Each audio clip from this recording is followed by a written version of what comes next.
What is up, and welcome back to another episode of the Wizards podcast. I'm your host, Greg Finberg, and today's episode, we're going to be talking about the Washington Wizards and going through my NBA draft preview. We're going to be talking about a plethora of things: Ace Bailey slide and possibly falling to the Wizards at 6, my big board for number 6, number 18, options at number 40, possible trade up and trade back scenarios and spots for the Wizards, all the latest reports and buzz that I'm hearing and that others are hearing about the draft, and all of that and more in this episode. So my goal with this Wizards NBA draft preview pod is for you to come away from it knowing everything you need to know entering Wednesday's round one and eventually Thursday's round two. And so when you're at your draft party or you're watching the draft with your friends and they say, "Hey man, who do you think the Wizards should take at 6, or who do you think there is going to fall to 6?" And you sit there and you say, "You know what? Ideally, a guy like Trey Johnson with a shot making, shooting 40% from three at Texas falls to the Wizards, or maybe a VJ Edgecombe, a really athletic wing, falls to them." But I doubt that happens considering Philly's interest in Edgecombe at 3 and Charlotte's interest in Johnson at 4. So, maybe Knipple goes top 5, and the Wizards are sat there, and you got Ace Bailey out of Rutgers, a really good scorer, a very high ceiling, but could also, not pan out in the NBA. You got Jeremiah Fear, shot 28% from 3 at Oklahoma. Some people don't think he can shoot, high turnover rate, but he can get by anybody you throw in front of him, led Oklahoma to the tournament. So I think it's probably going to be between both Bailey and Fears, and we'll see what they do there.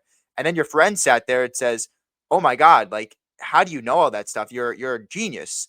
And you don't even have to cite me. You can just say, "You know what? I know ball," and that's fine. You don't have to say you learned it from the Wizards podcast, but you'll know deep down inside that you did learn it here, and hopefully that is the goal of this episode, that you gain that type of valuable insight into what the Wizards are thinking when it comes to the number 6 overall pick. So without further ado, I want to start the episode by talking about some of the recent draft buzz, kind of going through a plethora of different reports so that you guys are updated with everything that the general public at least knows. And again, these are reports. These guys aren't necessarily there with these teams. So again, not saying that it's all correct or true, but it's all from credible sources that I've kind of pulled into one big pile of reporting. And I'll start here with everything that's happening with Ace Bailey, because I think that's kind of the story of the draft right now. Flag will go 1. Unless something crazy happens, Harper will go 2. And you can kind of start to fill it out from there. But where Ace Bailey goes is really going to dictate the temperature of this, top 5, top 6 of the draft. Basically, I put out another shorter pod the other day. So if you really want to deep dive into everything that's happening with Bailey and how he could potentially fall to the Wizards, you can go to the latest video on the channel or the last pod. It's about 21, 22 minutes of me just diving into it. But I'll give you a refresher if you missed that episode. Essentially, Ace Bailey is the only U.S. born prospect that is yet to complete a pre-draft individual workout. He, for whatever reason, and I think it's from Omar Cooper, who is his agent. Apparently, he's a guy that might not be giving the best advice, but he's in his ear basically telling him to cancel the pre-draft workout that he had with the Philadelphia 76ers last minute. ESPN reported that Bailey has refused to work out for several teams in his draft range, which I can surmise as being anywhere from 3 to 6, and maybe it stretches to 7 and 8 as well. But that probably means that he's canceled already with Philly, but maybe refused to work out with Utah. I saw a report today that he refused to work out with the Jazz and possibly the Hornets, maybe even the Wizards and Pelicans and Nets and stuff like that. But some of those teams, he's definitely apparently refused to work out for. So it's a very, very weird draft strategy. Apparently wants to stay on the East Coast. He wants a proven pathway to development and to stardom, which I would expect to be the Wizards in that, area. If you want to play NBA basketball as a rookie, you want to play heavy minutes as a rookie, look no further than the Wizards, because 3 of the top 5 rookies from last season in minutes played in total, or I guess in minutes played per game basis is the right stat. 3 of those 5 rookies were on the Wizards last year. Bub led all rookies with 30 a game. Sar was second, and then George was 5th. So if you want, to be on a team where you're going to play heavy minutes as a rookie and you're going to have a proven pathway to stardom and to development, why would you not want to go to the Wizards? The Nets obviously make sense too, and I've seen reports, especially from Troy Halliburton, that suggest Bailey would like to play for the Nets as well. I don't know why Utah wouldn't be that as well. I know they have a bunch of young guys already, and they have Markkanen and all, but they still would give him good minutes. Charlotte probably as well, although they do have Miller. They took Saloon last year. They have LaMelo Ball that apparently some prospects don't want to play next to. But that's kind of the reporting on Bailey. Like he clearly wants to go to specific destinations. I think based on the reporting on where he would like to force his way to, Washington makes sense. So if you told me a week ago, Ace Bailey, I would say, what is the percentage on Bailey falling to 6? I'd say maybe 10%, probably less. And now I'm sitting here saying 75% chance that Ace Bailey is available at 6, just based on the reports that I've seen, the lack of pre-draft workouts. And a lot can change, right? There could be last minute workouts and stuff, but nothing yet. And if you ask me now, I'd say that's a big development in terms of reporting with Bailey. I mentioned Troy Halliburton earlier. It's my guy, Wizards Insider. He's been plugged in. So I've seen a lot of people question his credibility. Like Troy knows what he's talking about. He is plugged in. He has sources within the team. So you can choose to believe him or not. I'm going to because I trust Troy. But Troy reported that the Wizards had individual workouts with Trey Johnson, Jeremiah Fears, and Con Knipple. Um, Fears was held apparently at Georgetown so they could have it secretive so no one could see. Apparently, he has fans in the Wizards front office. Same with Johnson, who has apparently been shooting the lights out and killing it in pre-draft workouts, which is not a surprise to me. He's 3 on my board. Knipple, individual workout there as well with the Wiz. I'm sure they like Knipple. I don't know if that's the swing that they're looking for necessarily, in the top 6. But nonetheless, they apparently, according to Troy, had individual workouts. Derek Queen, Troy said, had a group workout, which you can take from that what you will. But if you're having individuals for all of these guys projected in the top 5, top 6, and Derek Queen, who's slipping on some draft boards, has a group workout, I think that their interest in him, based on that, is significantly less than a Fears or a Johnson or a Knipple. Because if they really liked him, I would assume they had him for a one-on-one individual, and based on Troy's reporting, they didn't. Um, and they could always have him in for a last-second workout before the draft. They're still 4 days before by the time I'm recording this, but that could all change, and that's Troy's reporting. In terms of other prospects in this range and what I'm hearing or what other reports are indicating is that the Hornets really like VJ Edgecombe. His floor I've heard is 4. I would assume if I did a mock draft right now, I'd tell you Philly takes him at 3. Apparently he had a good workout there. They think he's a good kid, good athleticism. The shot has a way to go, but he fits pretty well on its contending team. Like Philly can kind of plug him in on the wing anywhere. So I would assume Philly takes him there. And I think unless the Wizards trade up to like 4 or maybe even 3, if they really like him, they're not going to get VJ Edgecombe. So you could probably take him off your board for the Wizards. I'd be pretty surprised if he falls to 6. So I'd assume Philly takes him there, but if not, Charlotte will take him. I've also, like I said, heard that Trey Johnson's been killing it in terms of shooting and all that and pre-draft workouts, interviewed well. Con Knipple worked out with the Utah Jazz. He said he had a Zoom call set up with Philly. I've heard his floor is 8, so I doubt he falls past that again.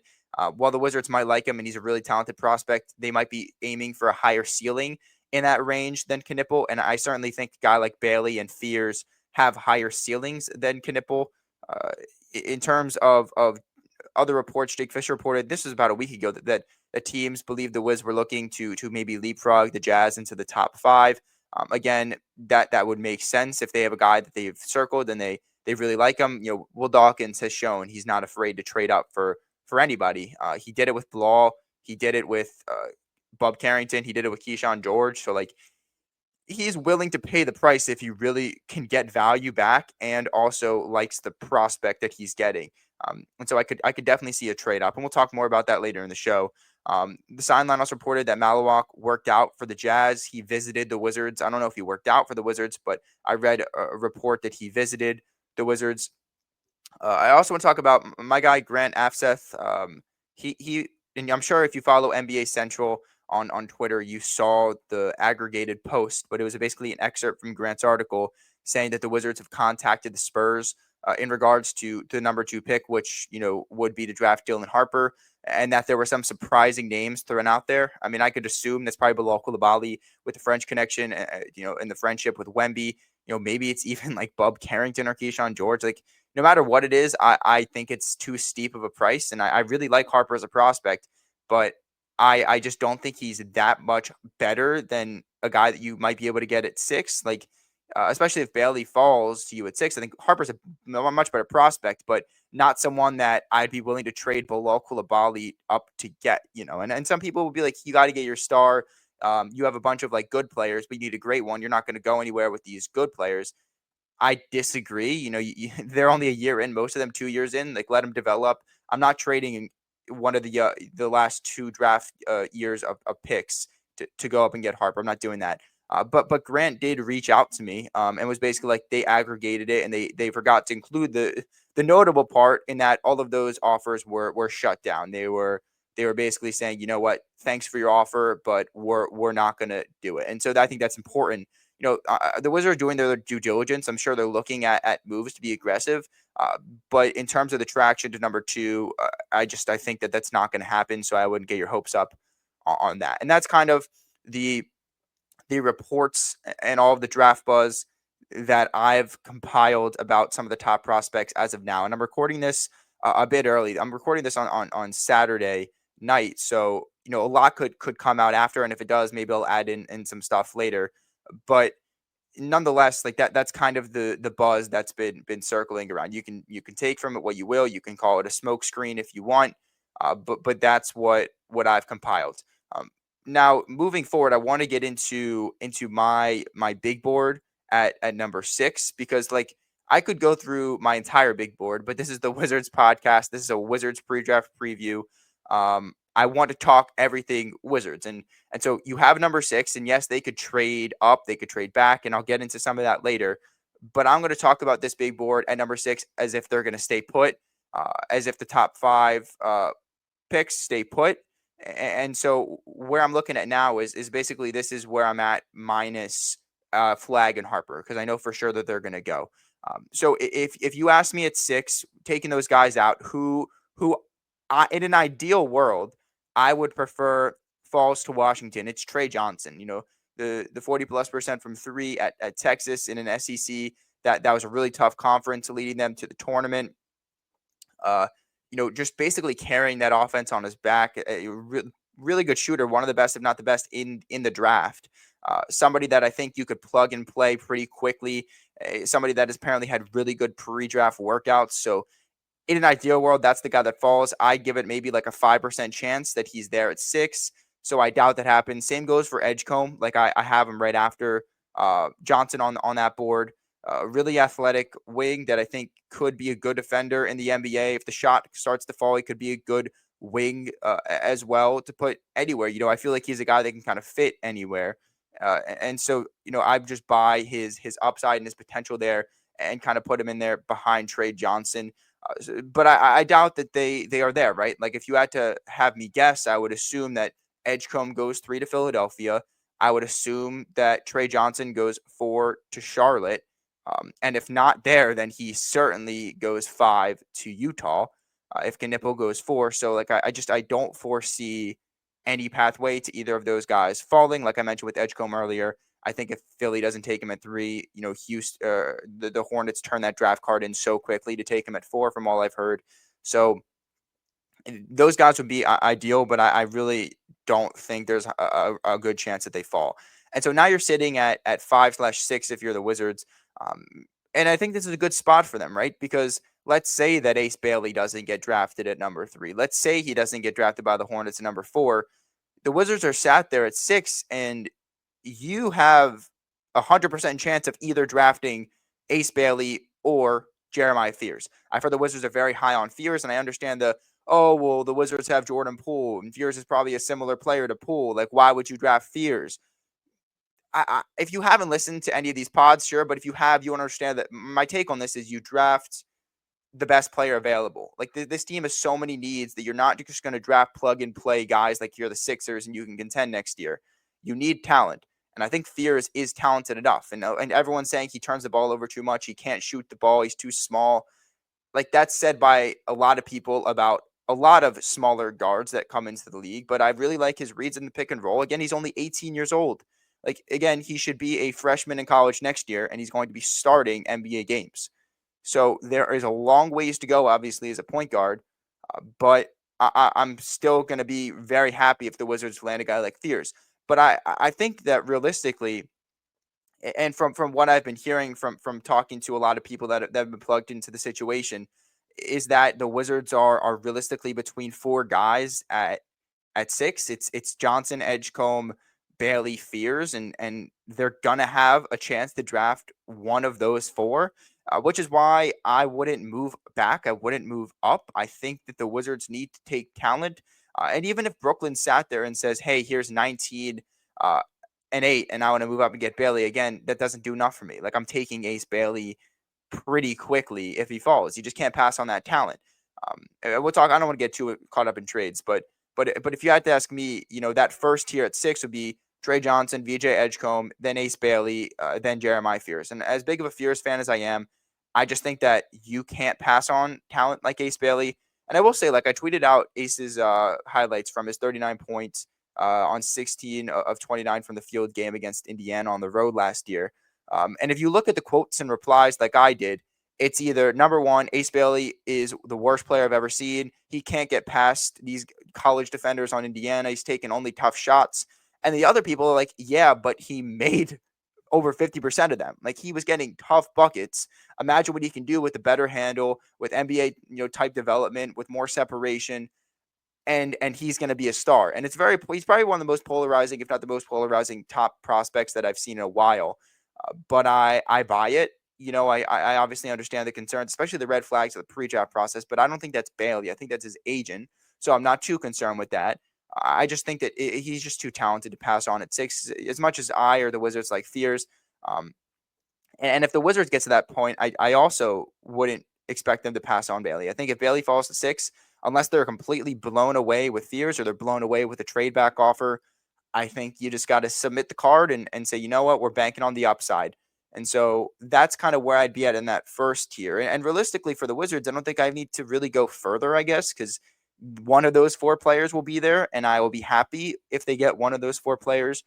But if you go into other tiers, I would have Knipple there right after Fears, and that's mainly because I think he's the most talented of the people in that second tier. And now I don't think the Wizards should draft him. I mean, it's pretty clear if you stay at 6, like any of the guys in my first tier, one of them will be on the board. So you should take that guy. If I was drafting, I would take the whatever guy is left.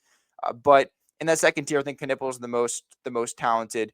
Now I do have someone here at 6 on this number 6 overall big board, and that's Noah Senge. Like I think that there is a realistic chance, and this is just me big braining this, like taking what I saw the last 2 years, where the Wizards had, Below Coulibaly, after playing in the playoffs pretty late into June, had one opportunity to work out individually with the NBA team before the draft. He chose the Wizards because they were the highest that could possibly take him, I guess, in his range, and he killed it. And they traded up and they took him at 7. Uh, and then you have Bub Carrington, who last year comes in, I think, the night before the draft, kills it in his workout. And the Wizards are like, you know what? We really want this guy. We have this trade with Denny Avdia. We're gonna move 22-year-old Denny on a great contract. And I don't know what the main reason for doing that was, but I think getting Bub Carrington at 14, which is probably the start of his draft range, was vital in making that move. And they draft Bub.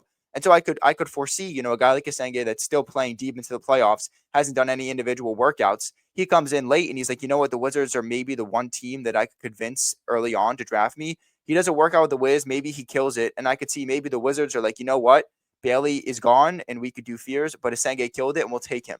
Like that would be shocking. But if I have a sleeper where the 1% chance the 1% in me thinks that maybe the Wizards take a big swing, 6'10", barefoot, 7-foot wingspan for a Senge, French lanky forward. It kind of speaks Will Dawkins and the archetype he likes. So that's a kind of from left field type play that maybe the Wizards make, and maybe if they trade back, they could still take him because I think he'll be there towards the back end of the top 10 and probably outside that.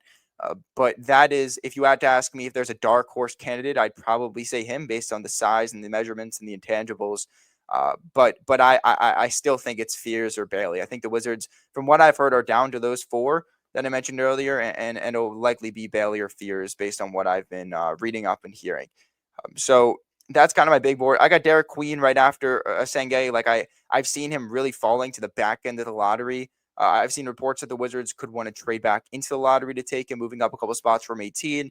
I just think the value in Queen, like I think he'll be there later, and I'd rather take somebody else at 6. And that doesn't mean that I don't like Queen. He's 8 on my board currently, but I would rather take Bailey or Fears, over Queen at 6. And then in that next tier, Malawak, Diego or Demon, I like them, but again, I would rather take other players. It doesn't mean that I don't think those are two talented prospects.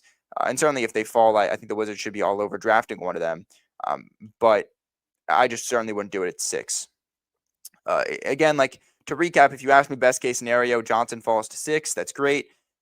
My realistic prediction here is the top 5 goes Flag, Harper, Edgecombe, Johnson, Bailey, and the Wizards take Fears at 6. Like I think, for all of the Ace Bailey not wanting to work out with the Jazz, I don't know if there's any truth to those rumors. And I also think the Jazz are the type of team to be like, you know what, F it, like you're the best player here. We need some talent. We need to take a big swing to get this rebuild going because they said they don't want to rebuild next year. They want to compete.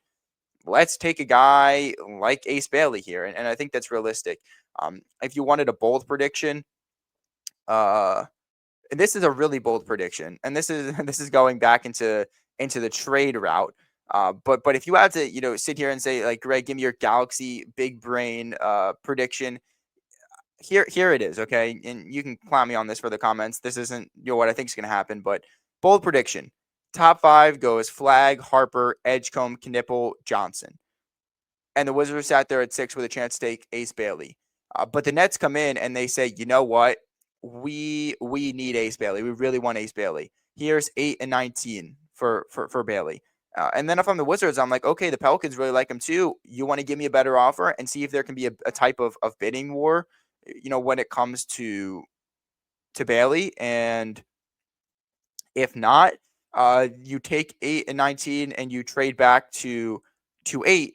Nets take Bailey at 6. The Pels are apparently pretty high on Malawak. Maybe they take him there at 7. And then the Wizards get 19 and still get Fears at 8. Or if Fears goes 7, they still get a Senge at 8 or Demon or Queen at 8. And then they use 19 and 18 to trade back up and take someone like Queen, like Demon, like a Senge, like whoever falls and that they really like. That's kind of like a bold prediction that I think could happen if they end up trading back. But if I'm them, I think Fears or Bailey, one of them will be there. And so I would just sit at 6. I wouldn't trade up either. Like I really like Trey Johnson, but I wouldn't be willing to pay as much as I think it would cost to move up with Philadelphia and kind of make a play there. So that's kind of everything I guess you need to know in regards to the number 6 pick. There's certainly trade up and trade back scenarios that I could see. Philly at 3, I think it's likely too expensive. It's only if the Wizards absolutely love one of Bailey, Edgecombe, and Johnson and think that they need to make a move up to get them. Charlotte, again, I've seen that they're reportedly open to a move back if Edgecombe is off the board.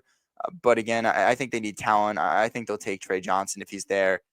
The Jazz, again, doubt that the Wizards swap with them, but I could foresee something like, Bailey falls to 5 and the Jazz don't want him, and they got Brooklyn on the phone saying, hey, we'll move up from 8, 3 spots. Here's what we're going to give you. We can give you like 8, 19, and like 27, and we will move back, or we'll give you Cam Johnson and 8, or I don't know what their value is to get a guy like Bailey, but if they really want him, they're on the clock, and then you got to go, if you're Utah, to Washington and say, hey, do you really want Bailey because he won't be there at 6? I have Brooklyn who's going to trade up. You need to give me a lot to move up and get him, because I think Washington would be a more enticing offer to Utah if they don't want Bailey. You can only move back one slot. You still get to pick basically the guy you want, considering you clearly don't want Bailey. He's on the clock and you're going to trade your pick. So I think, they go to Washington. Maybe Washington's like, you know what? We have to make a move up for Bailey. We'll give you 6. We'll give you 40. We'll give you like 3 or 4 second round picks. Or maybe they'll give you the late 2026 first rounder that they got in the Reggie Jackson for Jared Butler trade from Philly. There's a plethora of options, but I honestly think that's pretty realistic if Bailey falls and Utah doesn't want him. He doesn't want Utah. Maybe a bidding war with Washington. Their hand is kind of forced, like what happened with Bilal, where Utah in that draft apparently was going to jump Washington to get Koulibaly. And so Indiana was like, hey, give me 2 seconds and your pick at 8, and then move up to 7 and take Bilal. And that was kind of the deal that happened. So I could foresee something like that happening where the Wizards give up a plethora of seconds, or maybe a future first from another team. And I could foresee trades like that happening. Now, I don't see a big jump up into the top 3, top 4 for Washington, but a one jump up to maybe get Ace Bailey. That's something that I think could realistically happen if there's a bidding war between them and Brooklyn, and maybe even the Pelicans, who apparently like Bailey as well. In terms of trading back, again, like possibilities, mainly Brooklyn. I really don't think the Wizards would like to go any farther back than 8. Certainly, but if you're the Wizards, Brooklyn, it has 8, 19, 26, and 27. They have a bunch of future ones. If you're really looking to take someone top 10 and then move back up and take another guy late lottery, having 18 and 19 is certainly a good package if you're looking to move up to get, a Derek Queen in the late lottery, or Yegor Demon, a Noah Senge, somebody like that. So that's the realistic trade option I see with Brooklyn, maybe, is picking up 8, but also getting 19 and 26, 27, some of those. But I realistically think the trades are maybe a little overblown. The most realistic one is a bidding war for 5 to get Bailey, and maybe the Wizards just slightly edge out Brooklyn's offer. Just move up one spot. Utah only moves back one spot, give up a couple seconds, uh, and get Ace Bailey. I could see something like that happening based on Dawkins being aggressive and trading up in a lot of drafts in the past. Uh, moving forward, I gave you my big board for 6. I'm going to give you my big board for 18 now. It starts with Ace Newell out of Georgia. This is a big man that I realistically think could play the 4 or the 5 in the pro level. I think he'd complement Sarr as somebody that can rebound better than Sarr, somebody that can kind of pick up Sarr where he might have faltered, especially as a rookie. I think that'd be a pretty good combo. Newell is 14 on my board. If he's there at 18, I certainly think the Wizards should take him. I have him slightly edging out Thomas Sorber, but if the Georgetown product is there, bruising center that I think has a way more polished interior game than Sarr does. Showed the ability to shoot the ball, but I don't foresee him to be a knockdown shooter. But it's somebody that I think could play alongside a guy like Sarr, certainly. So if he's there, I'd be high on him. Rasheer Fleming out of St. Joe's, really good wingspan and height for a forward in the league. Tremendous shooter, shot 39% from 3 on a high volume at St. Joe's. Just kind of the typical prototype of a 4. I compare him to a guy like Naz Reid, who's had a lot of success in the NBA. So I'm pretty high on them. That's kind of my first tier of guys that, if they're there at 18 and the Wizards, I think will trade up from this spot. But if they don't, and one of those 3, forwards slash centers are there, I would like the Wizards to take a crack at it, especially considering the Wizards' lack of depth down low. Like, if they let Richaun Holmes walk for pretty much only $250,000 this offseason, that leaves them with Alex Sarr and Tristan Vukcevic, and Vukcevic is still on the 2-way deal. So you need some depth. You need centers, especially if you're moving on this rebuild, or forwards. And so I think that would make sense there at 18. That next range, I got Drake Powell out of UNC. I think he's a prototypical 3-and-D guy. I'm a lot higher on Powell than most, but just really like what he provides to an NBA team. Might not be the flashiest pick, but every team needs 3-and-D guys, especially on the wing. The more depth you can have there, the better. And I think Powell has shown an ability to be that type of 3-and-D guy. Nolan Trayer out of France. Like, this is a projected top 5 pick at the beginning of the season. Didn't have a great year, but ended it shooting the ball way better than I thought he would. And so I would buy the defense that he brings, the possible offensive upside with Trayer. Cedric Coward, certainly. Based on all reports, he could go top 10. He's probably a lottery pick, so I doubt he's there. I'm a little less high on him than some, but he apparently can't miss. He's a really good shooter, and the development has been pretty astounding throughout college. So definitely someone that I would bank on if he's there to take. I got Nick Clifford, Noah Penda, Danny Wolf, Colin Murray Boyles kind of rounding out that spot. That's just kind of my take on some of those prospects that could be there in that range. But if I had to guess, like, one of Newell, Fleming, or Sorber should be available at 18. And based on reports, I think Troy reported this as well, that the Wizards have been looking to move up from 18 to kind of get back into the late lottery. And if a guy like Queen falls or Demon falls, like, I could see the Wizards being very aggressive in moving up to take one of those players. I think best case scenario, right, is like somehow, some way, Queen, Demon, Sorber, Senge, one of those four, just like has a draft fall and they're there at 18. We saw this just 2 years ago with Cam Whitmore, where everyone was saying, you know what, well, the Wizards would be great if he fell to them, but he's going top 5 easy, and then he fell out of nowhere, and I'm pretty sure the Rockets ended up taking him at 18, and so you know a guy like Derek Queen, who some think could go in the top 10, some maybe right outside it, if he begins to fall because of his poor combine performance or he's not doing good in pre-draft workouts, and he's there at 18, like that's an easy pick. If Demon falls, which I doubt he will, it's an easy pick. And so I think one of those guys could end up falling to the Wiz best case scenario. But if they don't, maybe the Wizards are like, you know what, we need to trade up. Um, Realistic expectation, like I think a guy like Thomas Sorber could fall to the Wizards here at 18, and I think if he does, that'd be a great pick. Um, so him or Fleming would probably be my prediction there. I think that they are pretty good Dawkins type players that would fit this rebuild pretty well.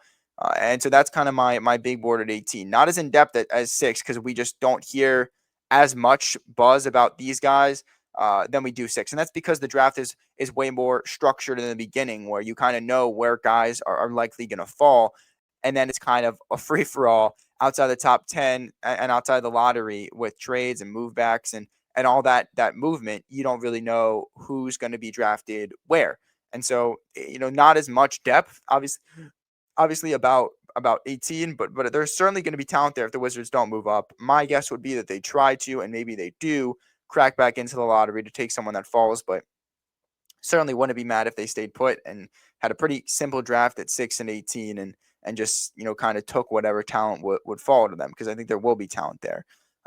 Getting back into some of the trade buzz, like I mentioned, there's not many potential suitors in terms of trade ups and trade backs. Like the trade up market is pretty dead in my opinion. I really don't see that unless it's a slight move up with Utah to kind of outbid Brooklyn and get Bailey. Trade backs, possibly Brooklyn. Um, if they want to trade back into the lottery, it's pretty tough. Like San Antonio is one of the teams that I think wants to contend next year, have some expiring salaries. They're sat there at 14. They weren't they weren't the best shooting team last year. They still have a decent bit of open roster spots, and especially on the bench with shooting needs. So again, I think Kispert is the most likely veteran to get traded. Troy Halliburton supports that claim.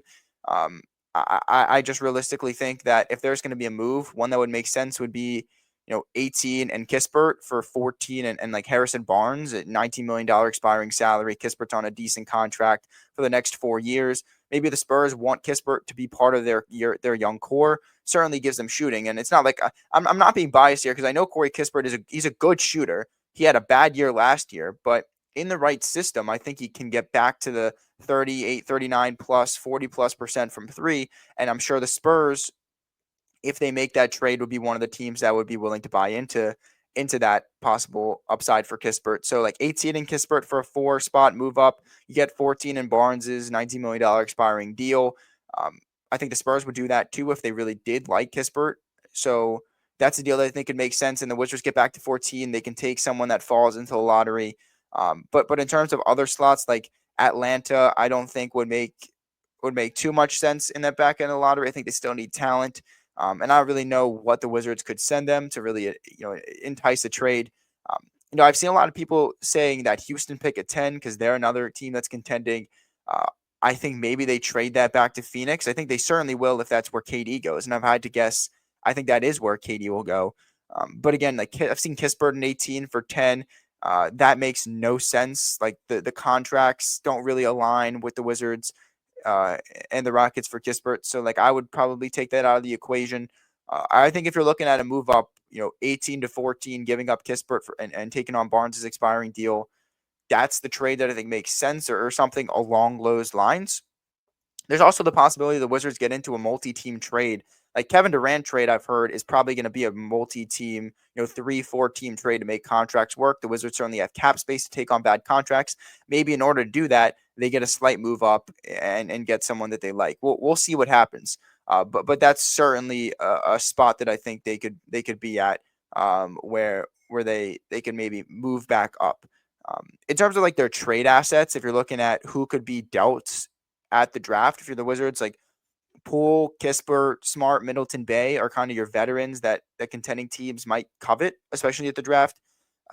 I would assume, like I mentioned, that Kispert is the most likely to get dealt. I don't foresee Poole getting traded unless the deal is unbelievable. Smart, maybe. Middleton, no. The contract's just too bad. Bay, I think the Wizards would probably like to see what they have in him and build that value up. And other teams too, because he's a guy that hasn't played in over a year. He's coming off an ACL injury. They probably want to see more than of Bay before they make a deal. So I doubt that happens. So again, Kispert, maybe, and if anyone else were to get traded, I think it'd be pretty surprising. But again, I'll remind you that nobody thought that Denny Avdia would get moved last year at the draft, and the Wizards were like, we got 2 1s. We can get Bob Garrington. We're gonna have to take it, and that's kind of what they ended up doing. So, like, I don't think Jordan Poole is gonna get traded, but I could be, loading up to watch the draft at 7:30, and I get the Shams notification that he's gone, and he's to another team. The Wizards got a decent haul, so I would keep I would keep your expectations open. I would enter the draft knowing that this front office could be unpredictable at times, and who no matter who you think is untouchable or couldn't be dealt, could certainly be dealt on draft night. So that's kind of their trade assets in terms of additional first round picks. If they're looking to move up, they have their own. The next year's top 8 protected. They can't technically trade that, but it is probably going to stay with the Wizards. They have the 2026 first round pick that is the worst of OKC, LAC, and Houston. A 2030 first round pick via Portland, and they have a 2030 top 20 protected first round pick via Golden State. They also have pick swaps via Phoenix in 26, 28, and 30. But I don't think that you can trade pick swaps unless you also trade the pick along with it. Is what I've read. So those are like what they have in terms of assets, but I don't know about tradable assets. And then second round picks, like this took me a while to count, and I could very well be wrong, but based on my account, they have 11 through 2031.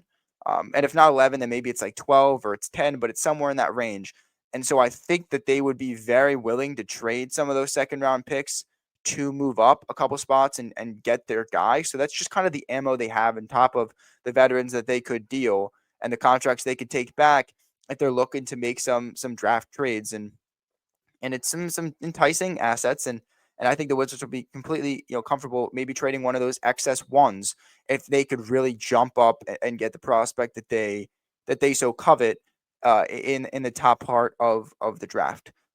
Again, I could go into some names at pick 40. I just did a mock draft. Kobe Bryant out of Kentucky shot 43% from 3 in the SEC. He fell to the Wizards at 40. I selected him. I think that would be tremendous value there. A guy like Cam Jones out of Marquette. I'd be pretty happy with the Wizards taking somebody with the offensive ability and the talent that Cam certainly has. Sion James out of Duke, maybe Tyrese Proctor. Like there are certainly going to be some names at 40, and if I had to guess, the Wizards will trade this pick, but there will be talent to be had. There will be guys in that range that Washington could certainly covet. Especially in a deep class like this. But the last couple of years, they've moved that pick, and especially last year, moving the second to move up 2 spots in the late first round, get Keyshawn George. So I think they're going to be aggressive with the stockpile of picks and assets they have. Um, if I had to guess, there's probably like a less than 25% chance that they pick at 6, 18, and 40, and like nowhere else. There's no movement. Um, but hopefully this is kind of a good summation of what to expect for the Wizards come Wednesday night's draft. It's at 8 p.m. Eastern time. It should be on ESPN on Wednesday the 25th. The second round again is separate, so that will be the next day. And I think that actually starts sometime in the afternoon, pretty early, if I recall. But that'll be the next day on the 26th, Thursday. And so be on the lookout for that. I'm going to do I haven't done Twitter Spaces in forever, and I feel like I owe that to Wizards fans.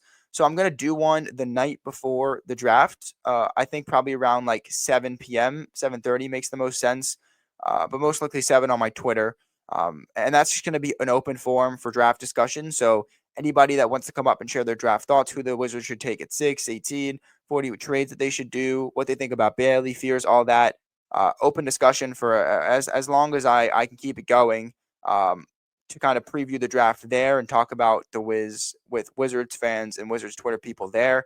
So be on the lookout for that if you want to participate or just listen. Um, and so I think this will probably be the last pod before it's going to be a preview pod. I will have a pod after round one. I will also have a pod after round two, kind of recapping the Wizards draft and kind of my takeaways, grading each pick, grading their draft overall. So be on the lookout for that. But that's probably going to wrap it up for this episode. There's a lot that could happen between now and Wednesday, and certainly by the time this is released and Wednesday, there's going to be a lot of buzz and a lot of reports saying this guy doesn't want to go here, this guy wants to go here. There's draft workouts here and here, trade buzz here and here. So this team is starting to certainly pick up. I think Kevin Durant getting traded will be the first domino to probably fall, and then there will be dominoes that fall after that.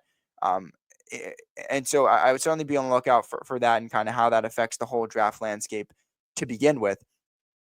But if you had to, have me, and I'll end the episode with this. If you ask me right now, Greg, if you had to guess who are the Washington Wizards taking at number 6 on Wednesday, I would say Jeremiah Fears. Again, like Ace Bailey could be there, and that would make sense. But I'll see it when I believe it, and I certainly think if Bailey's there, even if you like Fears, you have to take Ace Bailey. But if you had to have me guess, like I think Bailey will still somehow go in the top 5.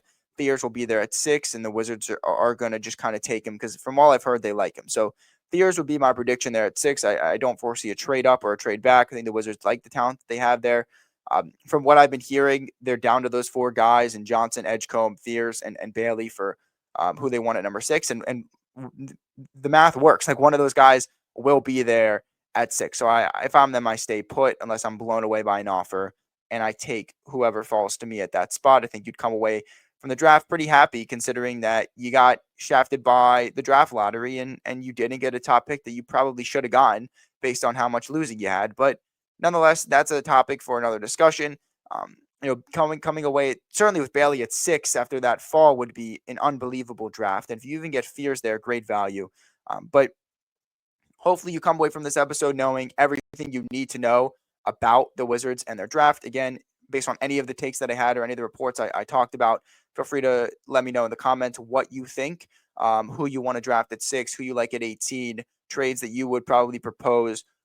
But feel free. The comments are at open forum. My DMs are always open, so feel free to let me know how you're feeling about the Wizards entering Wednesday night's draft. But again, it's going to do it for this episode. Hope you learned something about the Wizards that you can take into Wednesday's draft.